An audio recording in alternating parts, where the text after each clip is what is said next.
Hello and welcome to Record Sports Hotline Live. My name is Daniel Caw. I'm joined by the biggest diva in Scotland sports media, the one and Yeah, only Keith that's Jackson. probably the best intro yet. Yeah, Yeah. it's been good there. What are we going to talk about? I was going to say before anyone chimes in, right, and you can tell Keith's a bit down. His team has been put out of the cup by lower league opposition. He's a bit upset about it. Don't think we need to go on about it. Liverpool, of course, Keith, out. Oh, man. Honestly, what afternoon? I know, what an afternoon indeed, no? You know, I was flicking. It was one of them. The rugby was also. I was in between Eggmen and Iggerman, and then Liverpool going out. Connor Hazard throwing miracles in the Plymouth goal. Katic as well. Katic, outstanding. I think he was man of the match. But so, yeah, in between all that, and then of course the kind of Rangers game is ticking by, shot after shot, and you're just expecting that eventually they're going to make the breakthrough, probably making a bit heavy weather of it. And then it got to half time, and they disappeared up their own conclusion. I have no idea what Clement was doing. And ultimately, Daniel, that has to be a sackable offence. We've just listened to the comments that he's made after the game. He's putting it all on the players. He's blaming them. He's saying they lack composure. This can't happen. It's not acceptable. Everything that he said and that he's complained or thrown at the players can be equally thrown at him. He lacked composure at a critical moment. It is unacceptable. It is another season now with no trophies, because there's no way this Rangers side is going to go on and win the Europa League. So here we are, 9 days into February, and there's nothing left for Rangers to play for. Of course, they'll enjoy the European adventure, but that these performances in Europe, they're the outlier. Today is a kind of common thread with Rangers. Once again, when they're put into a pressurised situation, and it was pressurised today because it was their only realistic chance of a trophy, they blow it. Yeah. And they blow it consistently and have done over the whole period that Clement's been in charge. And he can't hide from that. And it now becomes an issue for Chief Executive Patrick Stewart, who seemed to want to dodge this whole minefield before he was even in the office. The timing of when he took on the job, his first day in the job was the day, he waited till the day after the League Cup final. And I think that the kind of joined up thinking behind all of that at the time would have been, well, you know what, Clement's gone into a visit from Spurs in the Europa League, followed by Brendan Rodgers and Celtic at Hampden. So it might make it quite an easy kind of decision to make from day one. And Clement, he's like Harry Houdini, isn't he? He finds a way of getting out of these sort of no-win situations. He conjured up a couple of performances and results, and it allowed Patrick Stewart to not to have to do anything. But I tell you what, Daniel, I've just been writing there a call for more. This Rangers board, it can no longer afford just to adopt or curl into the fetal position and think it's okay. They don't have to do anything. The sound of fury on the final whistle there, that's all they need to listen to. That's all they need to know. If they are seen to do nothing at this point, the Rangers fans won't forgive them. And ultimately, Patrick Stewart knew the job, although he is, his credibility as a leader and a strategic thinker, that will need to be the subject of some considerable question as well. Doing nothing at this point is no longer an option for Rangers. And I think, well, let's see what the comments from the Rangers fans say. But they kind of spoke in one voice on the final whistle today, and I think they made their message pretty emphatic. Aye. You mentioned, Keith, the fury at the final whistle. The fury in the comment section, as you kind of mentioned, is coming through loud and clear. And if you're watching at home, please get in touch in the comment section. Let us know what you think about Rangers' result today, about Philip Clement. This one, which I think maybe is worth flagging up now, Keith, because it might get lost in all the Rangers stuff. But Scrumbleton here saying, could always speak about what a fantastic result it was for Queen's Park. I mean, listen, it's a brilliant. Let's get it right. Fantastic performance. They hung in there. They wrote a lot. They were robust, resilient. But I think they'll be walking away from there tonight wondering how that possibly happened. especially Rangers lost all the momentum and Clement took it away at half-time. So yes, of course, Queen's Park deserve all the plaudits going, but let's get it right. This is a story, yes, fantastic. And Callum Davison has done it again by knocking Rangers out of the Scottish Cup at Ibrox. Last time he did that, I think he went on to win it. Aye, did I? I don't see that happening.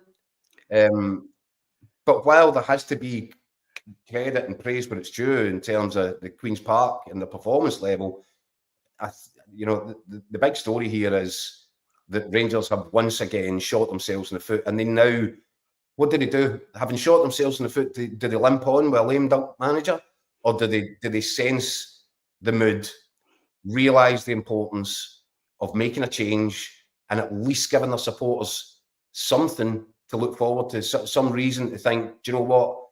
And they are becoming Jam Tomorrow FC. It'll be better somewhere down the line. And this is just another one of these examples. They're going to have to do something to give their fans reason to believe that they are the right men in the right positions, driving the club, capable of driving the club in the right direction. Because as much as Clement will come under fire, rightly so, you have to look at the command centre, because it's just one questionable decision after the next. Rangers fans have already kind of vented their anger at the board. And I guess it's a lot of the booing and the jeering that you heard in the final whistle. I guess a lot of that would have been aimed up the stairs too. Mm-hmm. But Stewart, having been shoehorned into this halfway through the season, he now has to come out and show signs that he is worthy of the position and capable of leading. And that's going to be fascinating. Well, look, I mentioned we've got dozens of comments coming in. Let me, throw a few of them at you. John here saying what's not acceptable was Clement's baffling substitutions again, taking off Hadji even though he was having a poor game, and then putting on a defender when they needed the goal. What an insipid display. And just on that, he turned away from that in the interview and he said, no, but he did take off Hadji for Yilmaz. He hasn't left back. Here's the thing, right? Hadji was actually one of Rangers' better performers in the first half. If anybody was causing problems, and I know that a lot of the final balls were off target for Rangers in that first half. But Hadji was a constant threat, just because he's a clever player. He drops into these pockets. He was dragging Queen's Park around. They didn't like playing against him. And do you know what happened? Clement panics at half-time. And by taking off Bailey Rice, what he's done there is said, oh, this is getting away from us here. And he said it himself, he didn't want the boy facing that pressure. Well, what pressure? Rangers were well on top of the game. Bailey Rice was strolling through it. What pressure? That pressure's coming from within. That's a manager who started to panic at the half-time interval. And he basically lost the rag with Hadji, because Hadji played one he zinged a pass, a diagonal or crossfield pass that went straight out of play. Clement turned his bench immediately at that moment, angry, and makes the call to get Yilmaz stripped. He's not thinking clearly. And see if your manager's not thinking clearly. And when you're in a high-pressure situation, that's when you know you've got the wrong man in charge. He wasn't able to think clearly and rationally at that point. And what he did was he took off the guy that was probably still the most likely one to hurt Queen's Park. He took him off and he placed him with a left winger at a time when Rangers had to score. Yeah. That, to me, shows a level of befuddlement. And it's another reason why in these key moments, in key matches that Rangers have to win, Clement keeps coming up short. Mm-hmm. Let me power through just a few more he's got, because we're getting so many, Keith, and if you're watching at home, thank you, and keep firing them in if you want to get involved in the discussion. Boyd Craig, agreeing with you on the board, he says, I think we're on the right path behind the scenes. It's time for him to prove it and remove Clement tonight. This one here as well from Rangers Easy OK, who is a regular commenter. If I can find it. There's so many comments coming in, I can't even find them. Let me move on to this one first, actually. Sammy says, Clement can't survive that. Board will be terrified to make a change now and not this summer. Absolutely woeful display. And the saddest thing about it is I'm not even surprised. And he follows up with, we shouldn't need to sack Clement. He should be tendering his resignation right now. There's no coming back from that. And Callum says... listen, do you know what? Very, very few managers actually will resign. Mm-hmm. Yeah. Even when they should. But you heard him. He was a man clearly digging in his heels. in the interview, his immediate post-match interview, I'm under no pressure.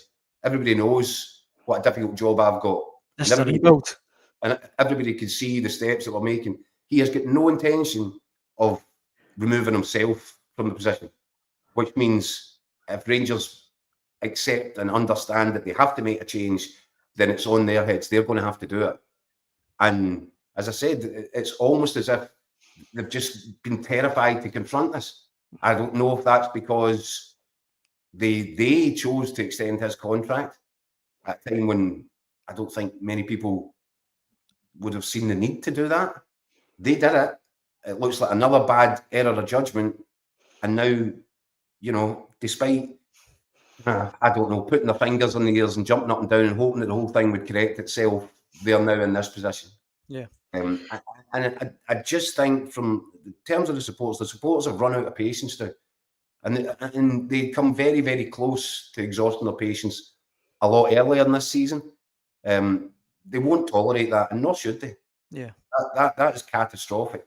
It's risible stuff. And, you know, no manager really gets the opportunity to survive real horror story results like that one. And that's a horror story result. Yeah. There's been some bad results, bad performances along the way under Philippe Clement, but this one feels it's separate. This is in the category marked not survivable. Yeah. Rangers, is he okay? Managed to find it now. They say the result's been coming. A manager is a complete bluffer. GVB was sacked after being 9 points behind with a European final and a Scottish Cup in the bank. Hope the fans at Ibrox a few weeks ago, booing fans, are happy. I think he's referring to obviously the walkout protest that was a lot of fans kind of rallied against on the day. This one as well, that was just coming to Callum. For any Rangers man to survive a result like that, they need a mountain of credit in the bank. Credit Clement just doesn't have. He has to go and go tonight. Callum, there's exactly, again, I'm almost paraphrasing what Clement said about the players. Oh, the players were getting some credit in the bank with the fans, but they've blown it now. I mean, it's gone. Mm-hmm. Everything he said, every criticism he made and directed at his own players, while throwing them all under a bus, every single one of them he could apply to himself, and none more so than that. Do you know what? Players survive. Players come good. Players will flourish under a different guy and different tactics, and but the manager is the constant here, and he's constantly underperforming. It's impossible to see any other conclusion. We've got a lot of comments coming in talking about, well, this one, Tommy saying, serious questions, do you think they can get rid of Clement? And just because I'm going to forget about this, I've went by it 3 or 4 times now. A lot of people talking about the penalty during the game. Just to get your take on that, did you think it was a penalty? Do you think it was an unfair award? That's the Lachlan here saying, listen, was it even a penalty for it to be given? That was embarrassing. I didn't think it was a penalty, but what do you think? There was a nudge. It was slight. Soft. And it was at a moment of high sort of panic inside the penalty box, bodies everywhere. It was messy. Look, do you know what? I wasn't convinced it was a penalty kick, but I can see from the VAR, if you're looking at that, are you going to tell the referee it's a clear and obvious error? No, probably not, because there was a push of sorts. Was it enough? Listen, if the penalty doesn't get awarded, then I don't think anybody would be remotely surprised. But then, do you know something? There's a sort of symmetry to it. The fact that it was given, the fact that it's Tavernier that stands up to take it, the fact that in that moment, a captain who's accused of underachieving throughout his whole decade at Rangers, well, he has to carry the can for the penalty kick that ultimately means another trophyless campaign ahead. It kind of hammers home the need for Rangers to be recalibrated from top to bottom. They're going nowhere, and all they're going to do is continue to humiliate their own supporters and anger their own supporters, unless they grab this moment to make changes both on and off the park. Because quite clearly, doing nothing, as I keep saying, is no longer an option for them. I need to bring this one up as well, Keith, because there's been 3 or 4 people in the comment section have made the same point. Boyd here saying, has any other player been stopped by VAR mid-run-up for a penalty? Referring to how, Tavernier was about to take it. There was a check again at the last minute before he missed. But, I mean, you're really grasping at straws if you're bringing that up. Listen, it was unusual, but I think I can recall instances of... So can I think, Now, that tells you another thing about VAR. They've not gone through the proper process there. They shouldn't have left it. They shouldn't have... The decision shouldn't be taken to point for a penalty kick until they've gone through the attacking phase. Aye. So quite clearly, a decision has been made to award the penalty, and then as an afterthought, we better check the attacking phase of play here. But listen, do you know what?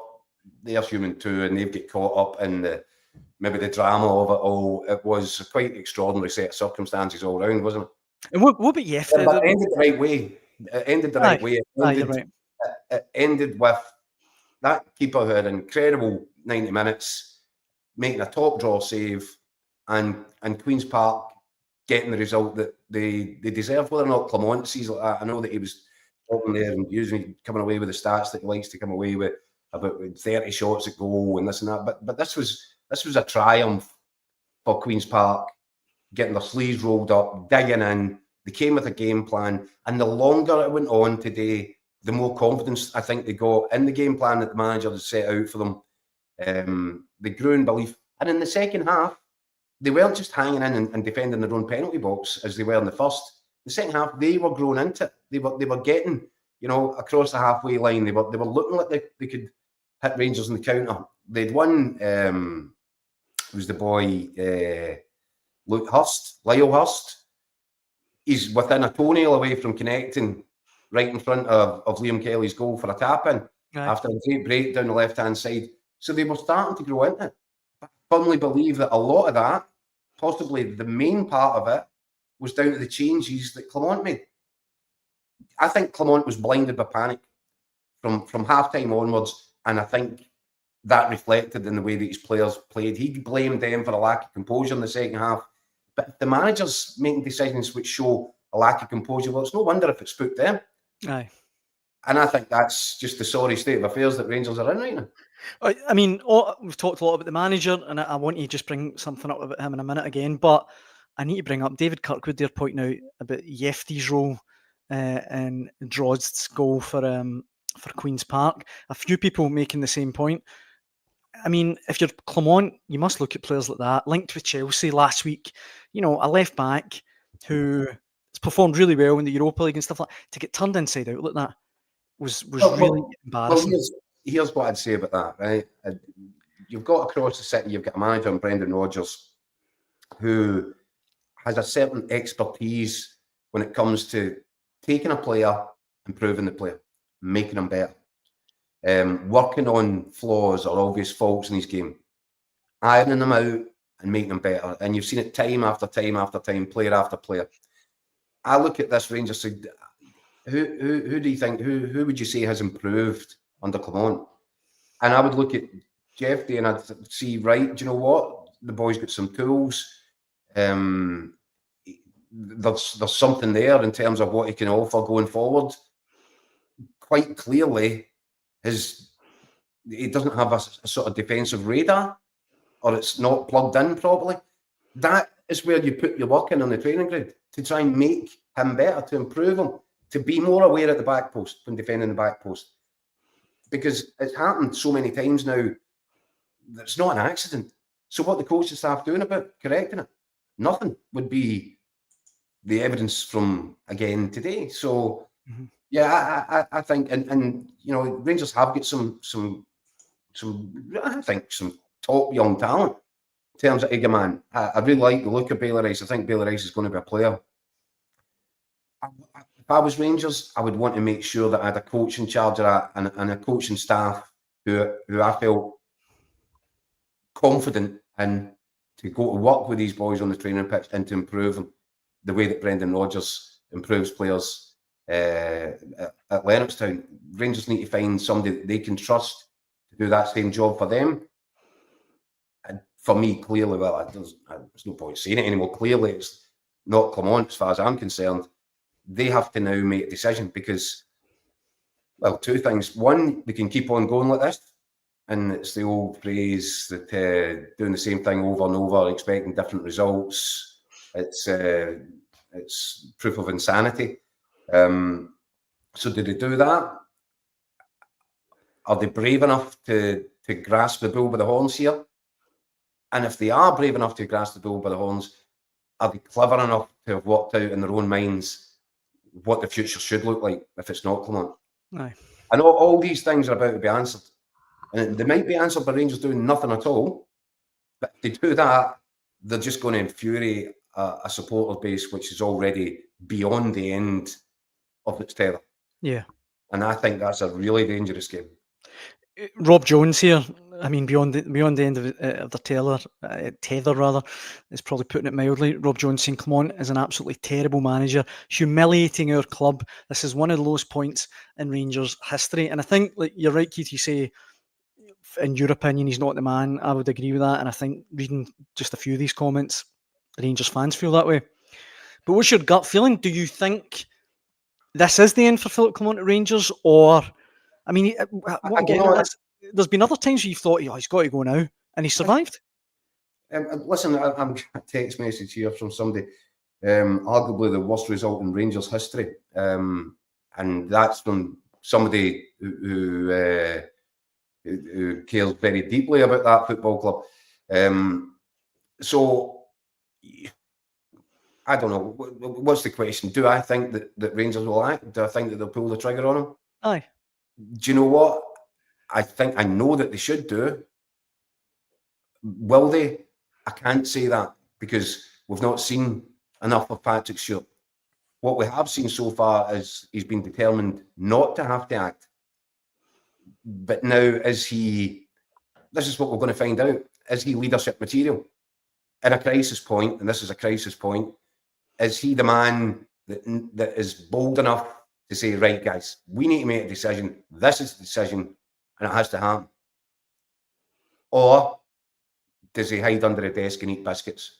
Because that's what this board has been doing for, too long. The whole point in appointing a top-level chief executive is that in these moments, at these precise times, you rely on his decision-making and his leadership and his strategic ability to think his way out of a problem.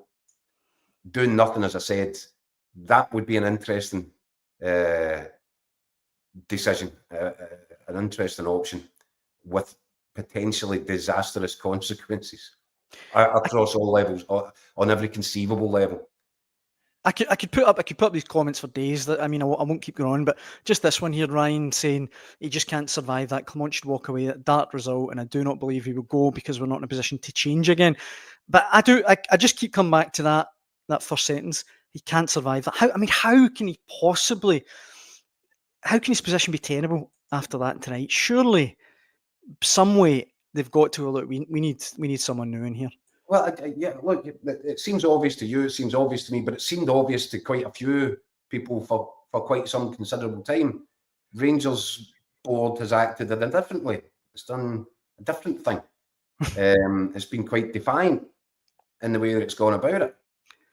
Desperately hoping, probably, to be proven to be correct, that they were right and you guys were all wrong, and this is a sign of stability, and it's not. This is a continuation of a catastrophic period in the club's history where they've proven time after time after time after time to come up short, and Clement hasn't been the man to change that. He's further enabled it, and there is no sign that yes, there have been. It's a curious one, and where he's been a Harry Houdini and sort of through these close calls, because for me, he stumbled into good outcomes in terms of telling Hadji, you're nowhere near good enough to be a Rangers player, son. Oh, you're now a mainstay of the team. Raskin can't get a game. He's now the kind of central figure in the midfield. Eagleman, nowhere near first team ready. Cyril Dessers the better bet. Eagleman is now the top man. In terms of the number 9 position. Bayrami plays in the left wing, pretty obvious to everybody else that, if he has a good position, because I'm still not quite sure about that. But it's certainly not out left wing. He's got to operate more centrally. Again today, though, what did Rangers get out of Barami? That looks like a curious choice. But a decision had already previously been made that Barami was a far better option for those attacking positions than Hadji, who remains, by the way, by far and away the most likely creative threat, talent. And he's now, what, 5 months away from leaving on a free? Aye, free transfer, aye.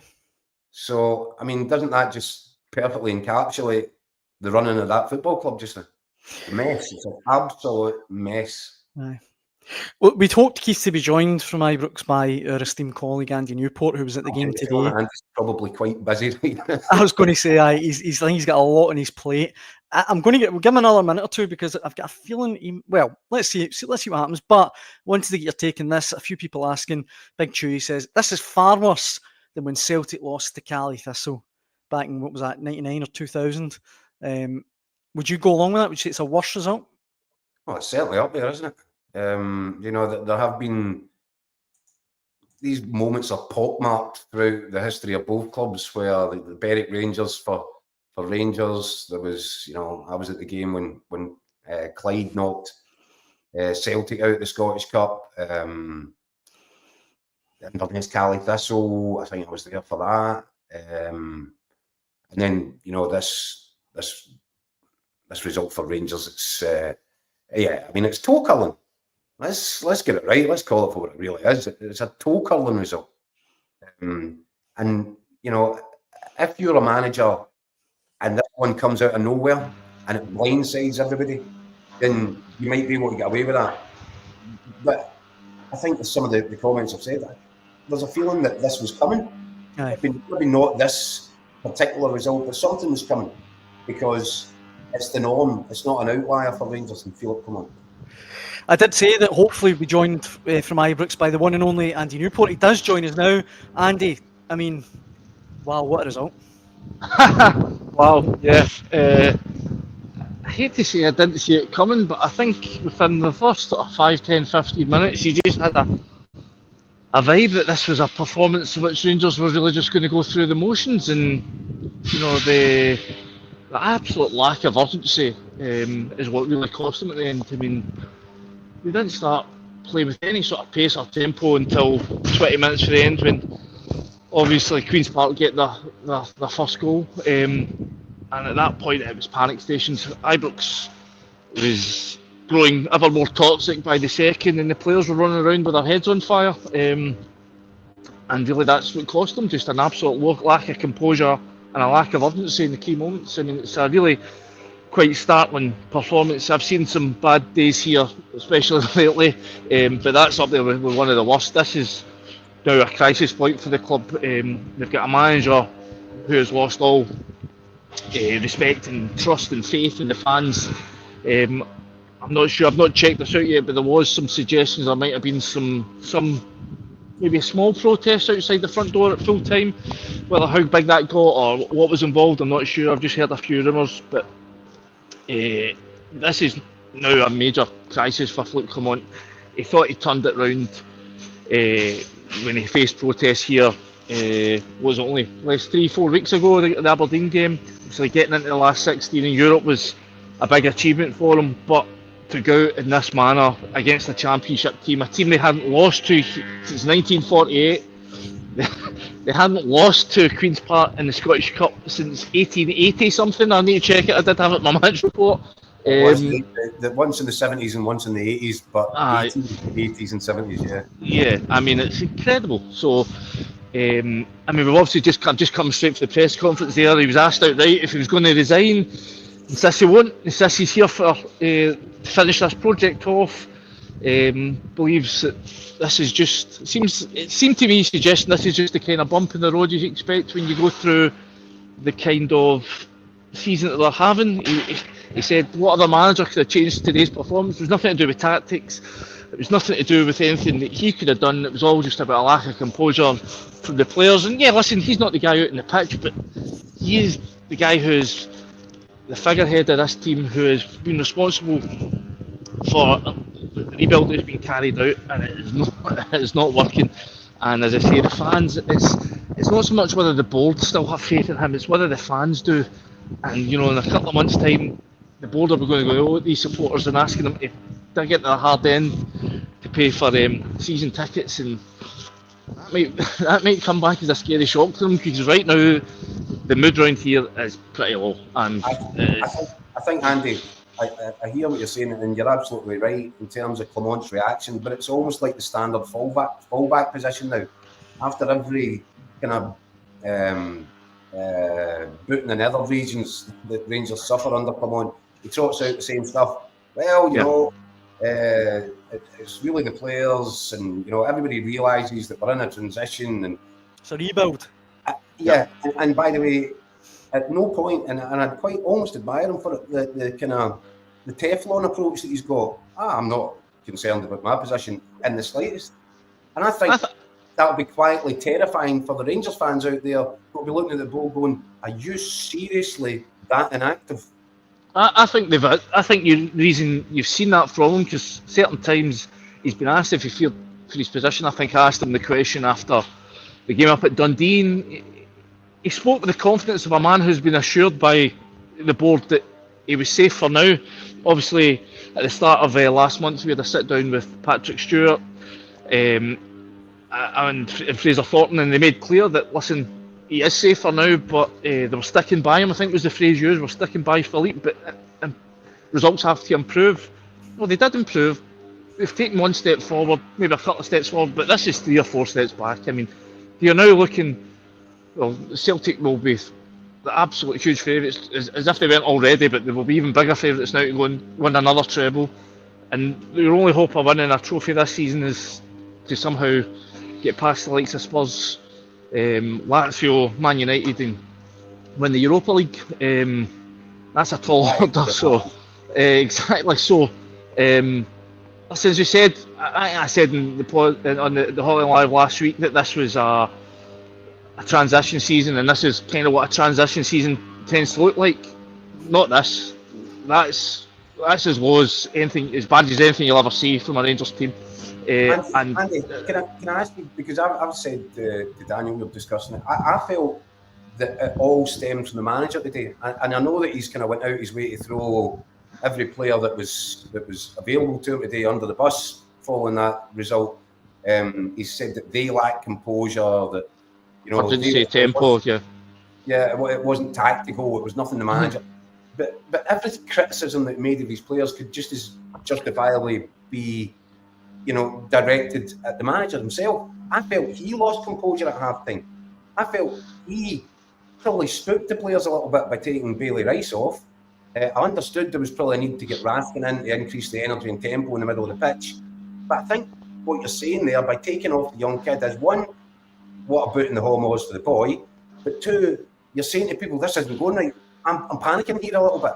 And I thought Rangers looked like a team who had been panicked by their own manager during the half-time interval. And then Hadji made one mistake with and I thought he was the best, he looked the most likely player for me in the first half. When Rangers were just penning him in, it was defence via attack. Hadji misplaced one ball in that second half, and Clement turned his bench and told Ridvan Yilmaz to get stripped. And it was almost as if Hadji was paying the price for that. He replaced Hadji, probably his best, most creative influence, with a second choice left back in a game that Rangers need to score a goal. I can't get my head around it, Andy. Can you help me? Sorry, so you broke up a wee bit there, but I get what you're saying. Just that basically his tactics, his decisions, basically put unnecessary pressure on the team. Is that what you were saying? Just of it? I kind of agree with that, because I've seen this team booed off before, and he hasn't made changes at half time. Whereas there was some. Nobody was delighted with the first half performance, but you're still sitting there thinking 45 minutes to go. I could imagine making one change. I thought Bayrami was again miles off it, as he has been for a few weeks now. But to make two, I agree with you, that just kind of screams of, something's not going right here. And I get it, and he did lose his.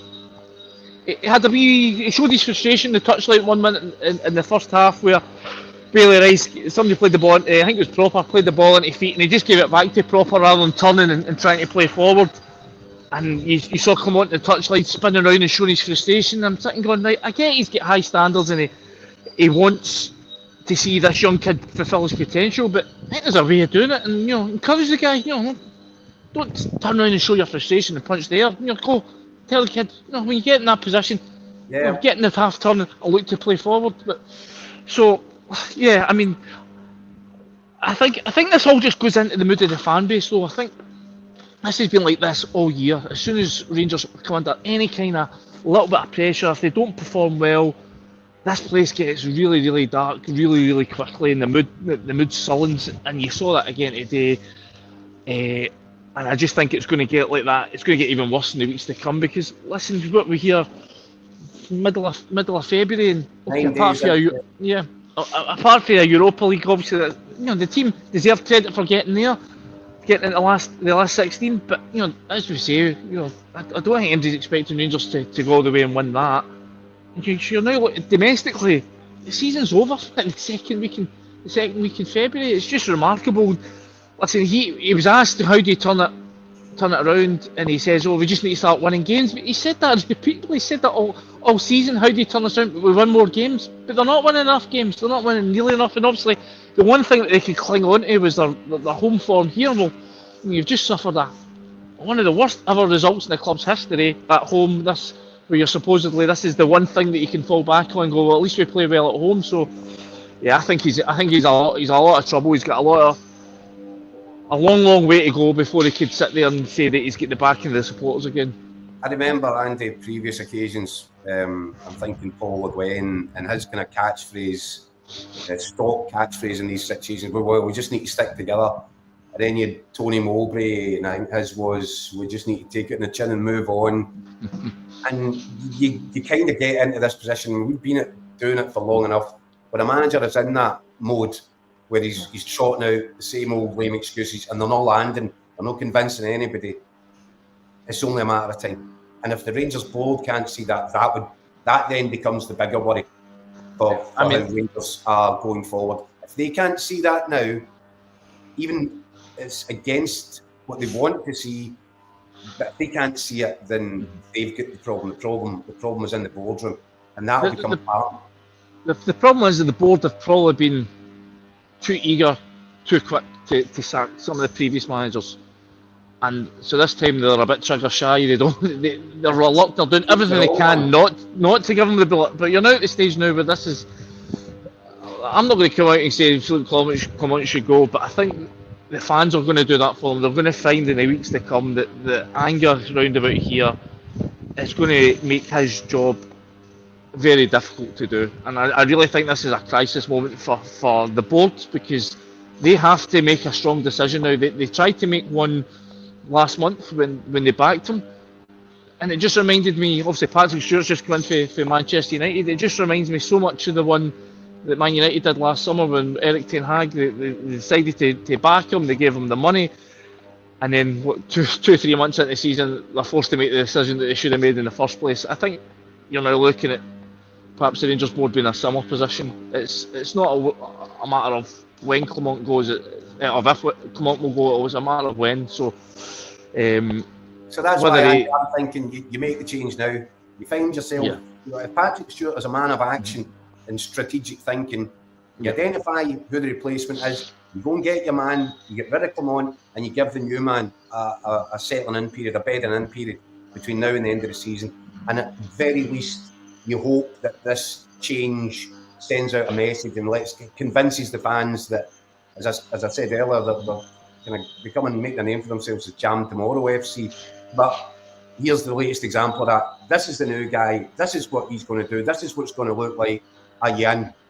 Because doing nothing doesn't feel like an appropriate option right now. Yeah, I think that is a thing. It's you can want to give a manager time and hope that things will turn and get a new players and get some players back from injury. But I think you've now seen the damage that inaction can do now, because it's now costing Rangers opportunities at silverware. They hope to give Luke Clement at the end of the season and hope that things will turn around in the summer and they can.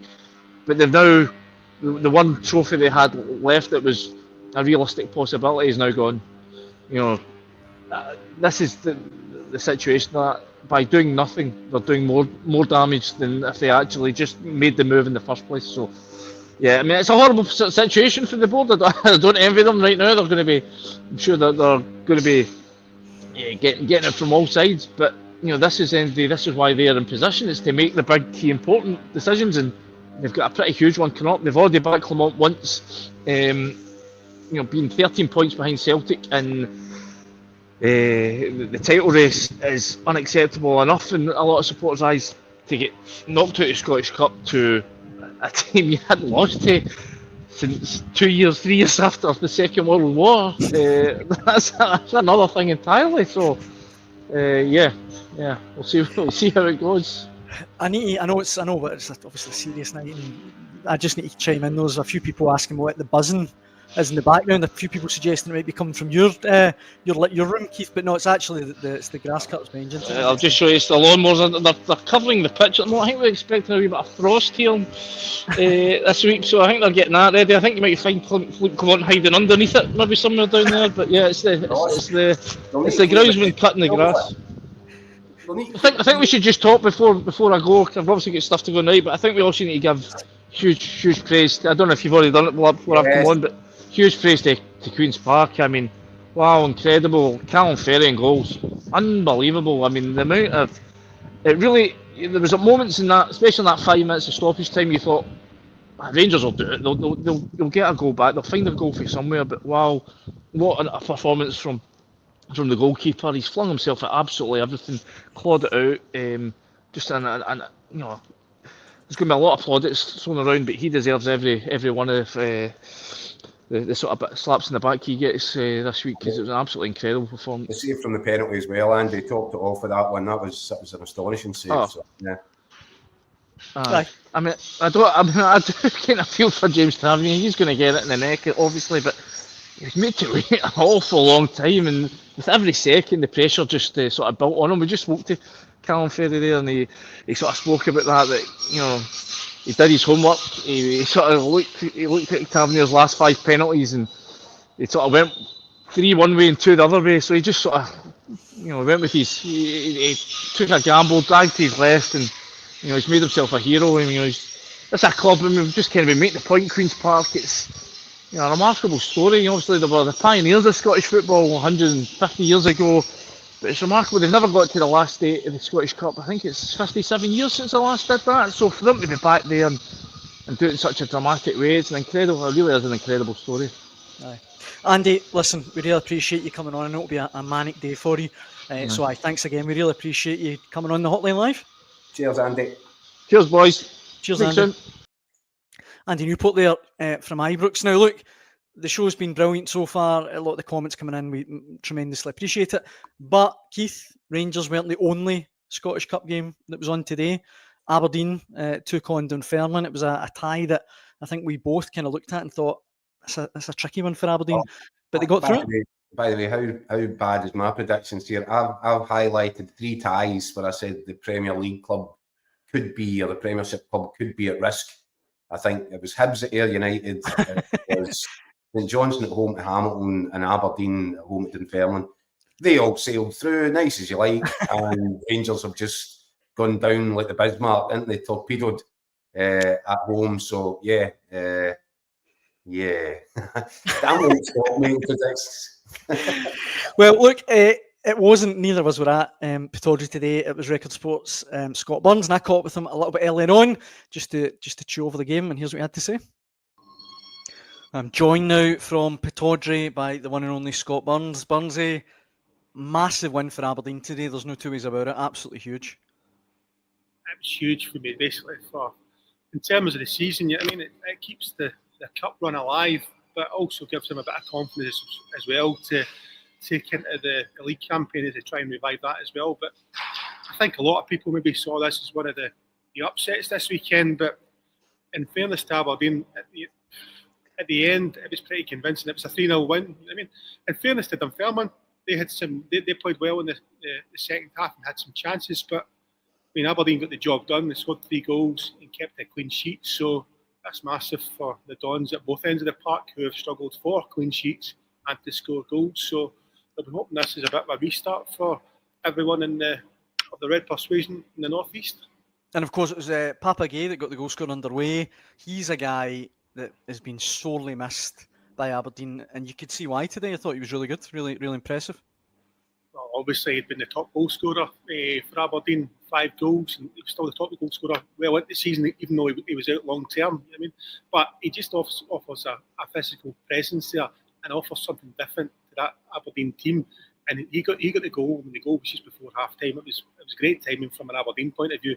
A bit of a killer for Dunfermline, but you saw the shot in the arm that the Aberdeen team got from that goal, because, as I said, they had struggled to find the net in recent weeks, and that just seemed to lift a weight off the shoulders. And they got the second goal from Alexander Jensen just after the start of the second half. So it was 2 quick-fire goals, and they could have had a few more. And Kevin Nisbet obviously scored the third at the end, but he probably could have had at least 2. I mean, the one that Apagay had really squared it for him, he probably should have scored, but obviously hit the post. But he kept going and got his goal at the end, and I think that'll be massive for him as well.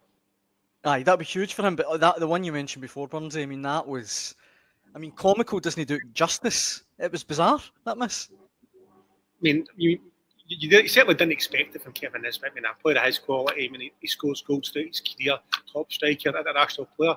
But I think it just shows the run he's going through just now as well, because he's not. That was his first goal since 2nd of January. I mean, and it was also Aberdeen's first goals at Pittodrie since the 2nd of January. So it shows you, I mean, just how barren a run it has been. But that one for Nisbet, that goal, he kept going. He got one at the end. I think it'll do his confidence the world of good. And I was just discussing it with some of my colleagues here. I mean, I certainly think Kevin Nisbet will go and hit double figures now between now and the end of the season, and will be a big player for Aberdeen. I think it was just a case of getting that monkey off the back and getting that goal. No. And you mentioned the run, Burnsy, that obviously they're into the last 8 now, Aberdeen, which is brilliant. And look, in the Cup, who knows what could happen. But it's 3 months ago today since they last had a league win, which just seems absolutely obscene. I mean, they've got now, I think it's, it's Dundee away next, and then it's Kilmarnock at home. Look, the Cup's all well and good, but Jim Thielen knows he needs to get points, and he needs them quickly. Yeah, I know it. I mean, it's been a horror run for Aberdeen. Like, nobody could have foreseen just how big a drop-off it has been. But the ironic thing is, they still sit in 4th place, and they're only a couple of points off 3rd spot. So imagine they'd picked up another couple of wins in that run. You know what I mean? They would be right up there. So it's still all to play for in terms of the season. You know what I mean? They could still get 3rd spot. They could still get a decent cup run. And who knows? I mean, if they get back to the sort of the form that they showed at the start of the season, you know what I mean? They fancy themselves of going to Hampden again. See, that's the thing, Burns. Look, this is such a bizarre season, right? The way they started, title challenges and all that stuff, and now 3 months without a league win. Would you be that surprised if they found themselves in the cup final in May? I wouldn't really, to be honest. You look at that Aberdeen team on paper. I mean, I know today Shinnie was left out as well, but that Aberdeen team is a good team. It's not like they've been losing games for lack of talent. No, it's been a right roller coaster. I mean, there's some games they lost, and they've lost narrowly, and they've been unlucky. There've been some games they've been really poor, sort of thing. But a lot of the time, ironically, they've been actually quite good from box to box. But during this run, they've lost a lot of cheap goals. That drained the confidence. And at the other end, they stopped scoring goals. So it's like a sort of dead end in between both boxes. But hopefully, I mean, this clean sheet today, and hopefully the 3 goals for them will push Aberdeen in that right direction. You know what I mean? Because, as you say, I mean, if they get that momentum and keep pushing on, there's no reason why they can't finish the season strongly. You know what I mean? It's been a roller coaster. Could it finish on a high? Who knows? I wouldn't bet against it. Burnsy, all the way from Pittodrie, thank you so much for joining us as ever on the Hotline Live. We really appreciate it. Scott Burns there, Keith, from Pittodrie earlier on today. A big win for Aberdeen, one that they needed, but there's no denying what the big headline is today on the Hotline. Yeah, I've just been catching up with James Tavernier. Has once again been shoved out to face the media as is his wont on days such like this. He's basically just kind of echoed everything that the manager said. Unacceptable. He said, repeated when asked to assess the level of the Rangers' performance, unacceptable, and trotted out the same stats about 30 shots at goal, only 12 on target. You can't be losing at home to a club from the Championship level. And as players, we need to bear the brunt of it. You can tell there's a sort of resignatory sound in his voice, that he's been in this movie so many times. He knows what's coming. He knows the backlash is coming. And this time he has to carry the extra weight of knowing that he'll carry the can for stepping up to take the penalty that could have, they could still be playing now, right enough, who knows? But yeah, I think Tavernier there speaking like a man that knows there's trouble ahead. Mm-hmm. Well, look, just on that, Queen's Park looked knackered at the end. I think if Tavernier scores, Rangers probably go on and win. But you said it yourself earlier on in this episode, that wouldn't have been the correct result. I think Queen's Park thoroughly deserved to get through. Yeah, and I come back to it. I believe that Clement's actions at half-time panicked his players. He spooked his own players. Rangers weren't terrific in the first half, but they were pretty decent. They were really comfortable. It was only a matter of time until they took the lead. Clement hit the panic button at half-time. And do you know something? What I would go as far as to say, Callum Davidson's been around the block often enough to spot that, to identify. He showed his hand at half-time to Callum Davidson, and Callum Davidson and his players absolutely made the most of that. Nice. But this comes, it's like everything, you talk about from the top down.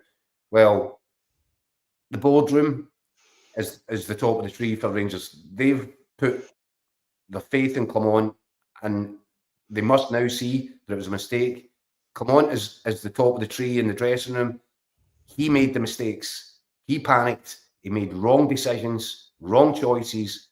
He was guilty of muddled thinking, and it's led to, this will go down in history as we were saying earlier, this is potentially the most embarrassing, humiliating result in the club's history. And people are going to have to pay the price for that. Mm-hmm. Look, I think on that note, Keith, that brings us to the end of Sunday's Hotline Live with Record Sport.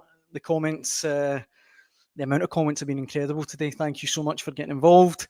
We'll be back to do it all again tomorrow, Keith, at 6 p.m. With another edition of the Hotline Live. Nice. What's that? It should be nice and quiet. I'm sure it'll be a quiet affair, absolutely. So tomorrow night at 6, if you want to get back involved, hopefully you can join us then. Keith, it's always a pleasure. Thank you. And you, Daniel. And thanks for watching at home. Cheers.